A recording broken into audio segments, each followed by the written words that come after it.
Welcome to the 2023 Baseball Town Charities Phillies Winter Tour presented by Leibensberger Funeral Homes.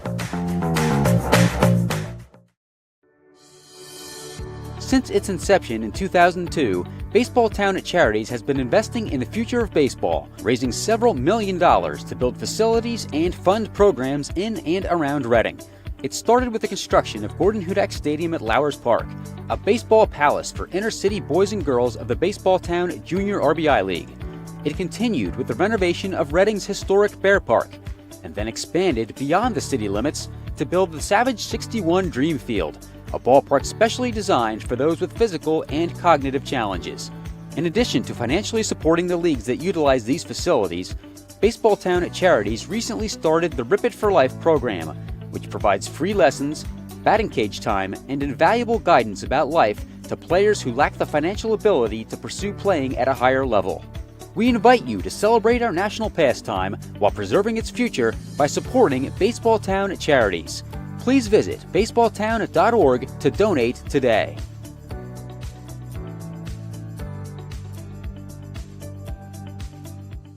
Baseball Town Charities Winter Tour continues with more, and we're going to talk with a very familiar name here in Baseball Town, and that is now Philadelphia Phillies third base coach Dusty Wathen. Spent a lot of time here as a manager, but Dusty, you've been involved in the game of baseball for an awful long time.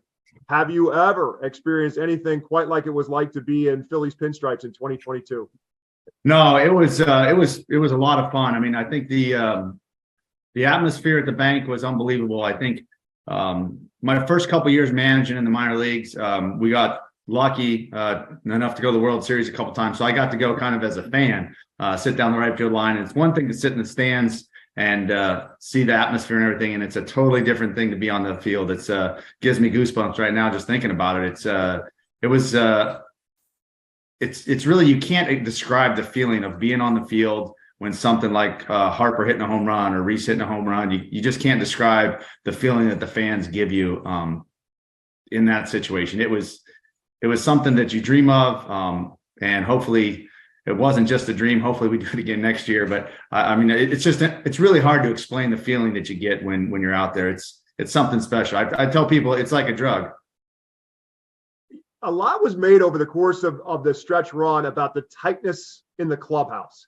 You have a very unique perspective on this as a member of the coaching staff, but can you kind of articulate a little bit about really how it all came together?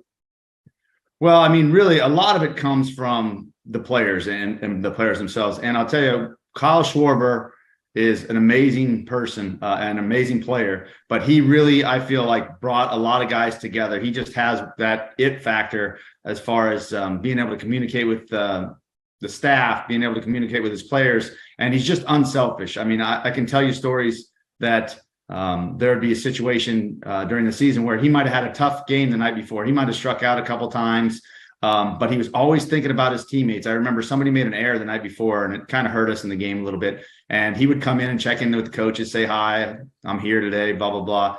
And the one day he came in, and after that tough night he had the night before, the only thing he could think about was his teammate that made an error the night before, and what we could do to help him get his confidence back up. Wasn't thinking about himself. So he's the ultimate team guy. And I think he really was kind of the last piece to the puzzle that we really needed last year, as far as bringing the team together, getting everybody on the same page, and really incorporating the young guys, the older guys, and bringing them all together.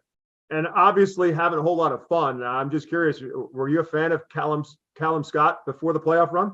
I didn't know who he was. Had no idea. No idea. But yeah, that was pretty cool too. It's really fun when stuff like that organically just happens. All of a sudden one song becomes something special. And same thing happened to me in Reading for a couple years. We had a couple songs. Springsteen was one they played after every game we won in the clubhouse. And there was another saxophone song that they sung. Brock Stassi had a lot to do with some of that stuff. So those songs are really, really memorable, and you can really understand the fans' point of view from things. A lot of times it doesn't get out there, the songs that are in the clubhouse. But when it got out there this year, I think with more social media and things like that, it makes it really exciting, because I know there's there's songs from when I played or when I was in Reading or when I managed somewhere else that every time you hear them on the radio, it brings a smile to your face and kind of puts you back in that moment. And I'll tell you, dancing in the streets, every time I hear it, it'll always bring back unbelievable memories. Obviously, the season didn't end until November, and that in and of itself had to be a bit of an adjustment for you just because of the length of the season. But how long did it kind of take you to get back to reality in any way in the off season? Yeah, it's been a short off season. I'm leaving in about a week and a half for spring training. So that was an adjustment, but it's one that I'll take every single year if we can get it. But I think it takes a little while because you're going a mile a minute, trying to figure everything out in the postseason. A lot of people don't realize, a lot of people have moved out of their apartments, leases, they're heading back home, planning on heading home. So you don't really have your lease through till November in your place. So you're scrambling to find a place. You've got people pulling from all directions of, I want to come to town. I want to be a part of this. You got your family. You're trying to get your family there. You're juggling. I have 2 kids in college, 2 still at home. They're trying to figure out how to get there, flights and all that stuff. So there's a lot more stuff that goes on away from the field, which I think being through it now, you understand what it's all about, and it'll be easier the next time. But, then you get the stuff that's happening on the field, and you're doing extra interviews and you're traveling here. And normally during the season, we travel a lot, obviously, but you're in a town for 3 or 4 days. Then you're off to the next one, then you're home for a week. But here, you don't know where you're going tomorrow. If you win tonight, you leave. You're bringing your bags packed to the ballpark in case you lose. You're checking out a hotel room. I mean, it's pretty crazy life for a month. And we finished the regular season on the road for a long time. I think we were in 3 cities. So we were on the road for 17 days before we got back to the bank for that first game, or game 3 against Atlanta. So it was really crazy. So I'd say when I got home, it was probably at least a few days, if not a week. I said, I just want to sit here and do nothing. And normally you get home and you got 1,000 things to do around the house. When you're gone for 6 or 7 months, there's things that need to be tidied up around the house. But this year, I just kind of sat there for a few days and just decompressed, watched some games, rewatched some games a couple weeks later, because you get in the moment and you're like, yeah, I think that happened. Like the 9th inning of game 1 against the St. Louis, that 9th inning, you're just going by your natural instinct of what's happening, coaching third base. I'm looking at Thompson, at Topper, and he's telling me what to do. I think we sack bunted in that inning. We stole a base in that inning. So we're giving signs like crazy. In nowadays game, you don't give that many signs, but it was a time where it was really busy, and you kind of almost forget those situations. You kind of just get in the moment and do what what you're supposed to do. And so I went back and watched a couple games just to see and kind of make sure that I was remembering the right thing, I guess. So, I mean, what is a typical offseason like for a coach in the big leagues? And is there even an offseason? Yeah, for me, it's not bad. We have JT. I'm in charge of the catchers as well as coaching third base. So we have JT and Stubbs coming back this year. So not a whole lot I have to do. You make some phone calls, follow up with guys, see how they're doing, make sure everything's okay. But I don't have a whole lot of responsibilities in the winter as far as baseball goes, especially this winter. It went so well. We didn't bring any new catchers. I didn't have to go and talk to anybody. A couple phone calls here and there, maybe to talk to a player that we're trying to sign on a minor league deal or something like that. Maybe some conversations with other coaches, starting to spitball some things we need to make sure that we have tightened up for spring training. Then we go down to spring training a few days early and kind of have some meetings to make sure that we got everything planned when the players get there and things like that. And then it's just kind of being a dad, driving to hockey practice, driving to basketball practice, went on a couple vacations, got away a little bit, went back, saw my dad and my brother and sister, my mom back in Kansas City for Thanksgiving. So just trying to catch up and kind of be almost a normal life. The Phillies are pretty active in the offseason, and obviously one of the biggest splashes was the signing of Trey Turner. How anxious are you to be able to work with a Trey Turner on a regular basis? Oh, it's great. I mean, I love watching the guy play. I mean, obviously when he was in Washington, got to see him a lot. Exciting on the bases, great shortstop. He's going to be a huge addition for the top of our lineup wherever he hits. I think it's a really good piece for us. I think moving Stott to second base will help him a little bit. I mean, there's a lot of pressure in the big leagues to play shortstop, and he did a hell of a job last year doing it as a rookie. I mean, you don't see many rookies do what he did at shortstop. So I think he can be an elite second baseman. So moving him over there, I think maybe takes a little pressure off him a little bit as well. And then just having a guy next to you that's played so many games in the big leagues in the middle of the diamond, I think is huge too. So I think he's going to bring a lot to the table. We needed a guy like this, and it's the perfect fit. Going back to your time as the third base coach with the Philadelphia Phillies, is Andrew McCutchen the best rock, paper, scissors competition you've ever faced? Yeah, I think so. That was a fun thing. It was actually Kutch's idea. He came to me in spring training and he said, "Hey, I want to do something for when I hit a home run." So I said, "Yeah, sure, whatever." And he said, "Let me think about it." I said, "Okay." And Kutch, he's a thoughtful guy, and he's got a lot of good ideas, as people that follow him on social media know. And he comes to me the next day. He goes, "What about playing rock, paper, scissors?" I said, "When you come around third base," he goes, "Yeah, we'll just do it one time and we'll see how it goes." I said, "All right." So I think that day or next day he hit a home run. It was in spring training. So we did it around spring training. And I don't think anybody noticed. Most of the games aren't on TV, or only a couple of them. Nobody noticed or whatever. And he goes, yeah, that's what we're going to do. I said, okay. So then all of a sudden he hit one opening day. I think it was his first at bat, I believe, leading off the game, and we do it, and it just kind of caught fire. And then, they started asking me after the games, like the media and stuff, because sometimes they didn't get a shot, especially in the beginning of it, a shot of both of us, who won, and stuff like that. So then I started putting it on Twitter and tweeting it out, the winner and stuff like that after the game. So it became fun. We had a little bet. He won the first year, I won the second year. So I got a bottle of wine over here that I still got to drink. That was what I won.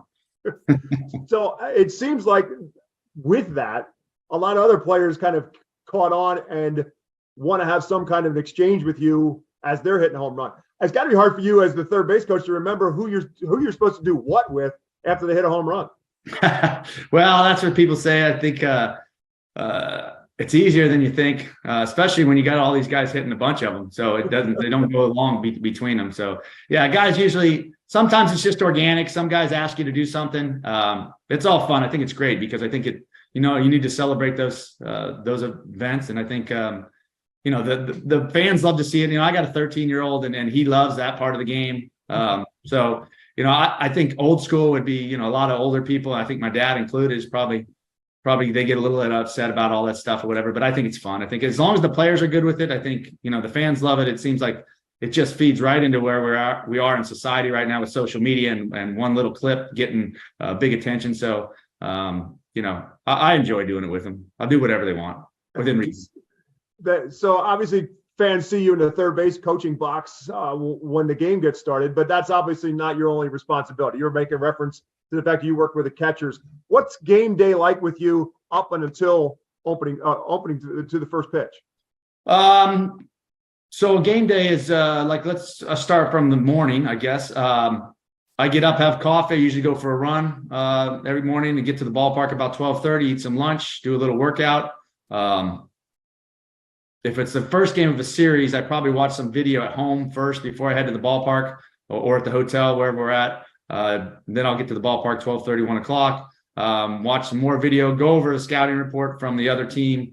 I watch video on all the outfielders' arms and the other team's catchers too, and our catchers. Then I rewatch our game from the night before on defensive side to watch our catchers and go over our scouting report, what we have on outfield arms and infield arms, relay arms, and things like that. And then we go out usually for some early work. I'll go out to the bullpen.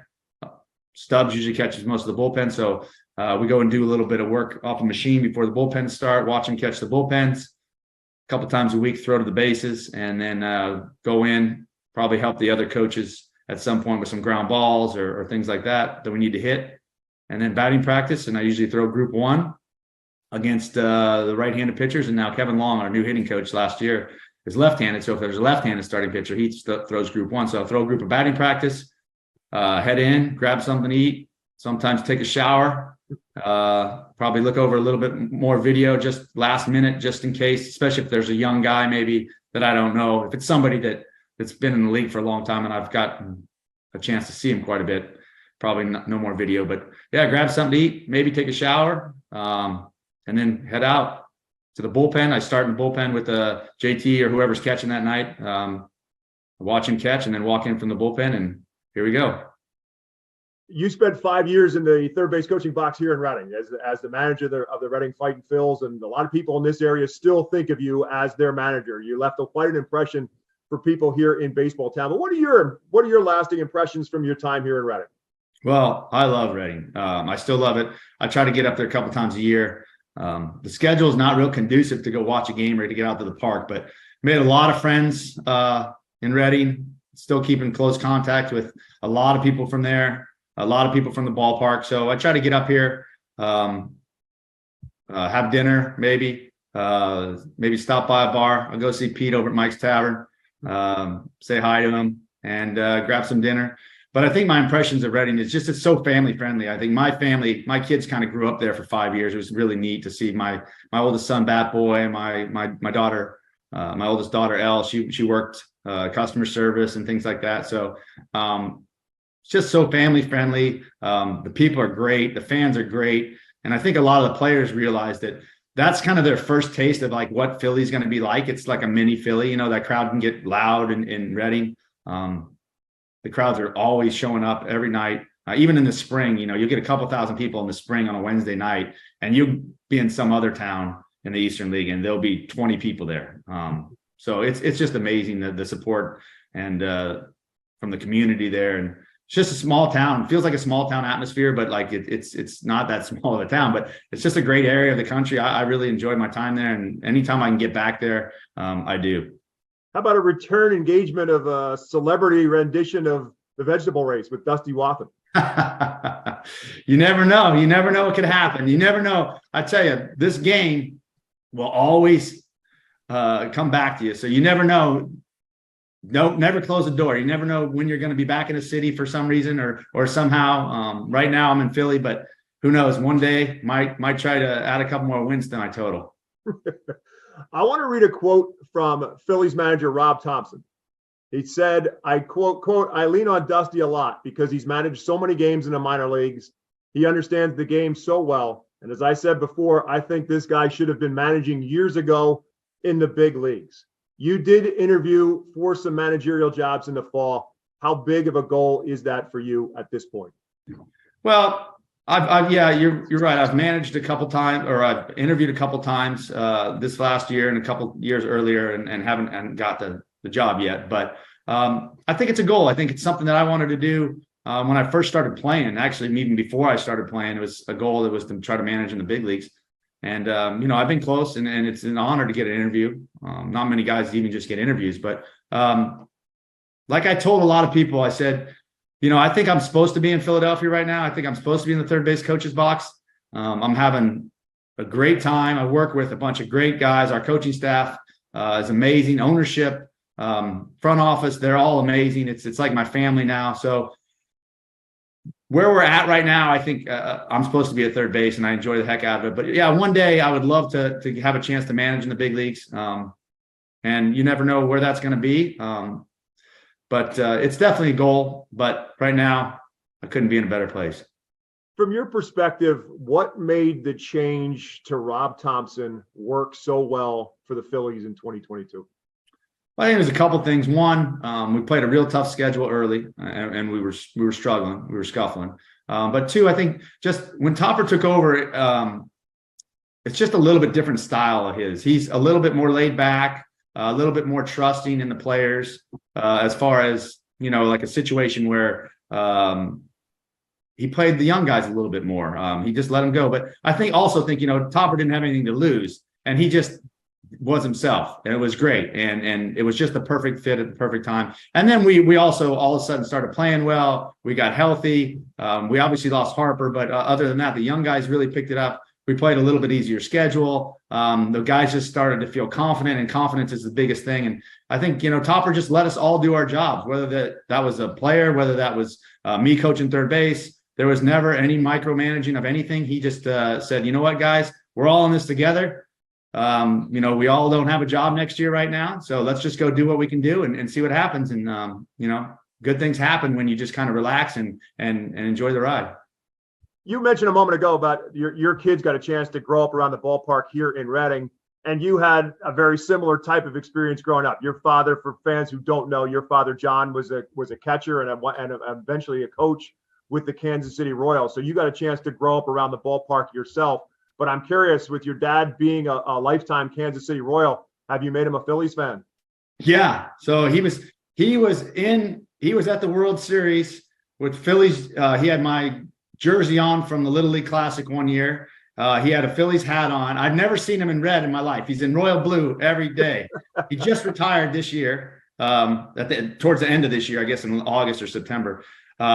So yeah, he showed up with a red Phillies hat, a jersey. He said, I got to get more red stuff now, I guess. So he laughs because when he was still working for the Royals, he would put the Royals on the TV and the Phillies on an iPad. So I think maybe he said it's going to be hard to leave the not watch the Kansas City games, even though he's retired. But I don't know. The Philly games might be on the TV now, and the Royals games might be on the iPad. Yeah, that's a pretty good show. That's a pretty good possibility. Yeah.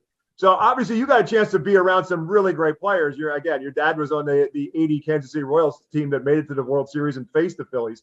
But there were some really good players on those runs of Kansas City Royals when you were growing up. So if I make you make a pick for a left-handed batter, are you taking George Brett or are you taking Bryce Harper? Today I would take Bryce Harper, but a couple years back I would have taken George Brett. But I'll tell you, they're both unbelievable players. But I'll tell you a quick story about George. So I grew up around George. My dad and he roomed together in spring training. He was come over to Thanksgiving, things like that. So we were really close to him.